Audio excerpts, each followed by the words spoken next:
Hey YouTube, Red Sox fan back again with Let's Play World of Warcraft Cataclysm. Now I just want to point out very quickly that this video, so you don't get your panties in a bunch, that this video is just primarily going to be a very sort of rough and simple PvP guide to the Restoration Druid in patch 4.3.4. Now, I just wanted to say that because I'm not going to start a whole new Cataclysm Let's Play like 1 to 85 or anything. I just felt that I should add in some new content every once in a while because recording vanilla World of Warcraft episodes over and over and over again and just having like about 20 of those in a row like I have been over the past few months, it just kind of gets a little boring for me, and so I wanted to kind of mix it up so I can get some different content out there, get some new fans going. But at the same time, I'm going to be making those videos still. I just wanted to mix it up a little bit. Now that being said, I just have some quick information I want to point out to you guys before I start the little PvP guide. And that is that I am playing on the Molten WoW private servers. Now they have about 6 different servers, I believe. Half of them are Wrath of the Lich King servers, and half of them are Cataclysm servers.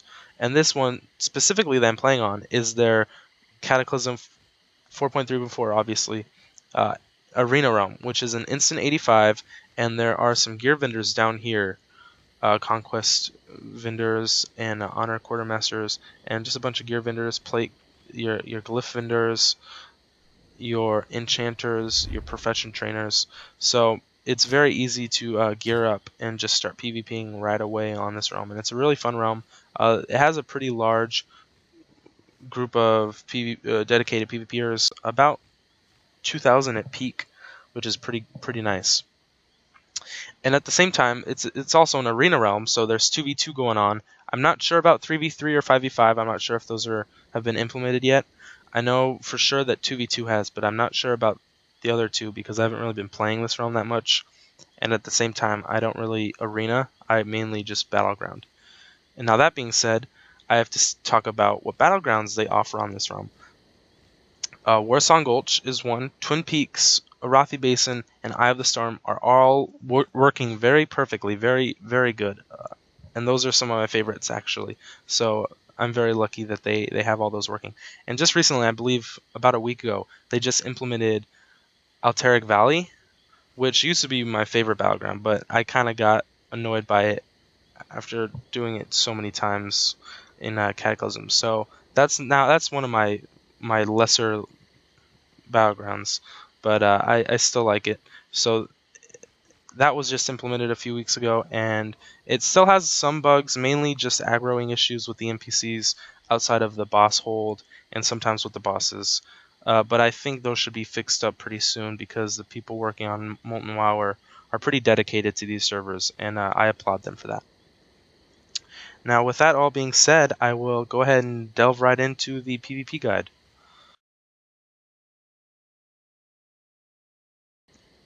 So starting this off with the talent and glyph portion of the guide, these are, obviously I'm a restoration druid, I mentioned that before, and these are what you get right off the bat when you pick restoration as your primary spec. You get meditation, gift of nature, disentanglement, which is really OP, especially in this patch. It allows you to clear all routes when shapeshifting, basically all movement impairing effects.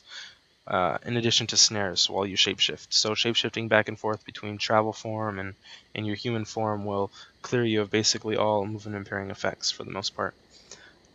And your mastery, which is harmony, which I'll go into that a little bit later when I talk about stats.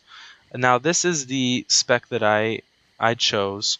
2 out of 2 in natural shapeshifter, 2 out of 2 in naturalist, as opposed to going for Blessing of the Grove, which increases my rejuvenation healing and my Moonfire damage. But I went with Naturalist because it reduces the casting time of Healing Touch and Nourish by 0.5 seconds, so half a second. Because without it, they'd be about 3-second casts, and that's just too much to have.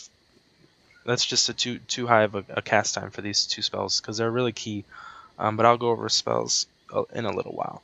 So in the next tier, I didn't go for the spell damage reduction, but I went for Master Shapeshifter, obviously, for the increased healing form and in Tree of Life in caster form, and improved rejuvenation. Third tier, we got Living Seed, which is really neat. When you critically heal a target with Swiftmend, Regrowth, Nourish, or Healing Touch, you plant a living seed on a target. For 30% of the amount healed, the living seed will bloom when the target is next attacked, so it lasts 15 seconds. And then I got Revitalize, which when I periodically heal with your Rejuvenation or Life Bloom spells, you have a 20% chance to instantly regenerate 2% of your total mana. This effect cannot occur more than once every 12 seconds. In addition, you also grant replenishment when you cast Life Bloom, and that makes it so you generate 1% of your mana over 10 seconds. And then I grabbed Nature Swiftness, which is a spell that I believe Elemental Shamans get as well. It makes it so your next spell with a base cast time of less than 10 seconds, it becomes an instant cast. So that's helpful for either Nourish, Healing Touch.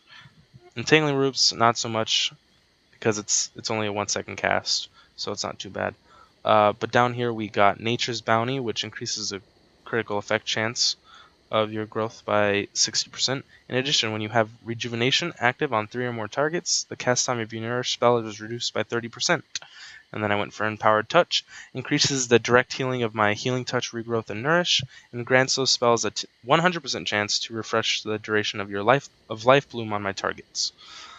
Malfurion's Gift. Whenever you heal with your Life Bloom spell, you have a 4% chance to cause Omen of Clarity. In addition, the cooldown of your Tranquility is reduced by 5 minutes, which is pretty mandatory, this talent right here, because of the cooldown reduction of Tranquility.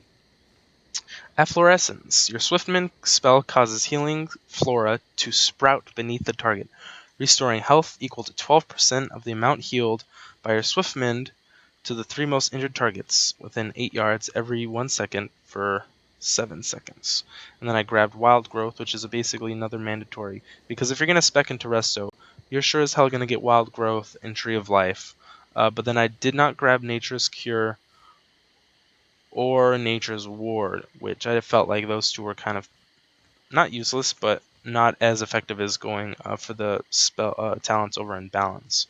So then we got Gift of Earth Mother, which increases the healing done when your Life Bloom expires by 15% and causes your Rejuvenation spell to also instantly heal for 15% of the total periodic effect. And then I grabbed Swift Rejuvenation, which reduces the global cooldown of my Rejuvenation by 0.5 seconds. So the global cooldown is reduced by half for that. Over here in Balance, we got Nature's Grace. I gain a 15% spell haste after I cast Moonfire, Regrowth, or Insect Swarm. So that Regrowth gives me 15% spell haste after I cast it. And this effect has a 1 minute cooldown. And then I grabbed the increase my critical strike chance with spells by 4%. And then I could have went for Genesis, which increases my healing done by Swiftmend and periodic spells by a total of 6%, but I went for the reduced mana cost of my healing spells by 9% instead, because I feel like that'd give me a little bit more survivability if I went with that, because sometimes I do run out of mana really fast when I'm just spamming all my spells all at once. Now for my Glyphs, I got Glyph of Swiftmend, which makes it so my Swiftmend ability no longer consumes a Rejuvenation or Regrowth effect. This is basically a mandatory glyph for all Resto Druids out there, so you're going to want to grab that. And then the other ones are up to you. You can either take Glyph of Life Bloom, Regrowth, or Rejuvenation, but I went for Rejuvenation and Regrowth. And then I went for Glyph of Rebirth, Healing Touch, and Wild Growth for my major glyphs, which basically those are the only 3 that really help out for Resto Druids. And then my minor glyphs, I grabbed Glyph of Dash, Mark of the Wild, and Unburdened Rebirth. And those basically you can choose between any one of these. A lot of people, I would assume, are going to choose Glyph of the Treant because it changes your Glyph of, not Glyph, but your Tree of Life form back into the Treant like it used to pre-Cata before they changed the Tree of Life form model. But I'm going to stick with the one I have now with a new updated model because I like it a lot more than the Treant. Alright.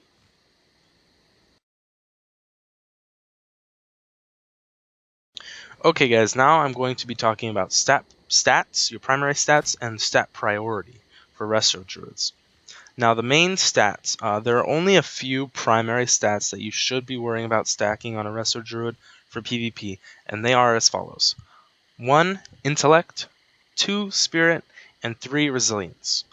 And that's it. Just those 3 stats. Intellect, if you don't know, let's go over here, and Intellect increases your mana, basically your mana pool, your spell power, and your spell critical hit chance. And I also read somewhere that it very slightly also increases your mana regen. I'm not sure if that's just for druids or if that's for all casters, but it has a little bit of an effect on your regen. Spirit flat out increases your mana regeneration. And resilience, right down here, reduces its damage reduction. So it reduces the damage you take from players and their pets. So it's a basic PvP necessity to have that. Now the stat priority goes something like this. Intellect is your number 1 priority.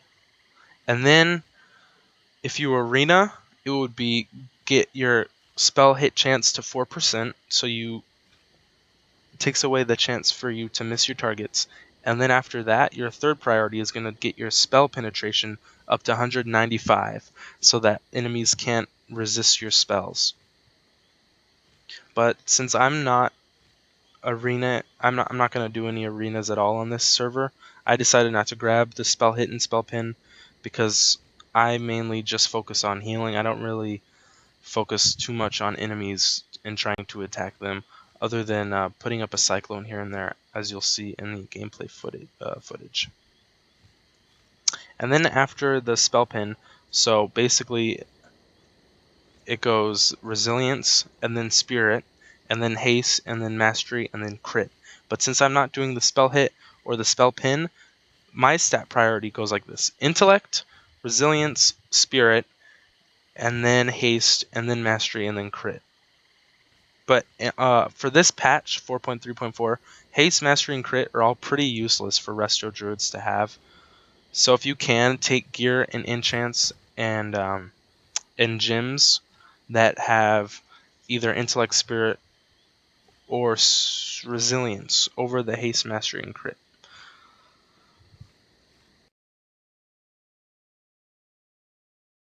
Okay guys, so now I'm going to be talking about my spells, my primary healing spells, and the rotation that I use to heal people in Battlegrounds. So first off, we got Healing Touch, which is just a basic direct healing spell. It has a 2.47 second cast time. Normally it's a 3-second cast time, but with haste and all that, and that talent I grabbed, it's reduced to below 2.5 seconds. But it's a pretty big heal, about 20,000, and if it crits, it can get up to 55k. Now Nourish is also similar to Healing Touch. It has a lot less mana requirement, but what it does is it heals for about a third of the health, but it also heals for an additional 20% if you either have Rejuvenation, Regrowth, Life Bloom, or Wild Growth. So let me just pop up a Regrowth and then a Nourish, and you will see, boom, 8,000 as opposed to 6,000. So now we're coming up to Regrowth, which is also has a shorter cast time, 1.3 seconds, and it's a direct heal, but then it also applies a heal over time on the target, which is a hot. So HOT stands for heal over time. I'm going to be saying a hot a lot more than heal over time now. Rejuvenation is just a basic hot, but it also heals a direct heal from one of the talents I picked up in here. So it has a base heal and it applies the heal over time. Life Bloom also applies the heal over time, but it can stack up to 3 times and has a 10-second cast. And once the 10-second duration is up, it heals for a pretty large amount. Now Swift Mend is a little different. You have to have either Regrowth or Rejuvenation on the target, and it's a direct heal. Boom, 10,000. But it also has a 13-second cooldown, so kind of use it not sparingly, but you want to keep it on cooldown at all times is what I wanted to say. Wild Growth is an AoE heal over time that has a 10-second cooldown. Normally it's only an 8-second cooldown, but I got that glyph that it also affects one additional party member, but it increases the cooldown by 2 seconds. Tranquility, this is basically your, other than Tree of Life, this is your go-to last stand spell. It's very powerful. It heals for 8,000 plus an additional 1,000 every second for 8 seconds. So let me show you, boom. And it's a very large AoE heal that, especially if you're in Tree of Life form, when you pop Tranquility, it heals for an insane amount. Now, I'll just show you Tree of Life form. When you pop Tree of Life form, it has 3-minute cooldown, but it isn't too bad. It increases your healing by 15%, and then it also enhances some of your spells. So let me just pop it really quickly, and I'll show you. Life Bloom, normally Life Bloom you can only cast on one target at a time. I love this model. But with the Tree of Life form, you can cast it on more than one person at a time. Regrowth becomes an instant cast. So when I pop into Tree of Life form, I fucking own it with the instant cast regrowths. Wild Growth affects an additional 2 people. Your Wrath damage is increased, and your Entangling Roots also becomes an instant cast. But when I'm popping into Tree of Life, I mainly just spam my regrowth and then Wild Growth. Now, let me just very quickly talk about my rotation that I use. I'm going to be using Healbot this whole time, so just kind of pay attention to Healbot. I start off with a Regrowth and a Rejuvenation, and then I'll pop the Swift Mend, and then I'll go for the Life Blooms, get 3 on them, get that Wild Growth. I like to keep Wild Growth on cooldown because it's a pretty big heal, and it helps out a lot. And then I go for the Healing Touches or the Nourishes, depending on if their health gets pretty low. It's a pretty simple rotation,